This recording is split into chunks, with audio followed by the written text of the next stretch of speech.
Kamen sam i cvet. I odrnila sam i prolećni pometarac.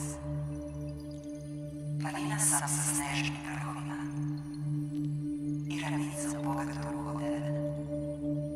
Seoska kolima sam i balada Tolstojna kraljeva. Pitomačka na krilu usna i divlja puma na skok s vremena. Ptica sam u zlatnom kavajsku zatvorena i slobodna zeba na obrežnji drvetu raspa. Pećina sam zatvorena, izvor hladan sakriven opet. Zrnom peska toplog, što do lica stopala gleda do zamišljena voda šmorskih žalom.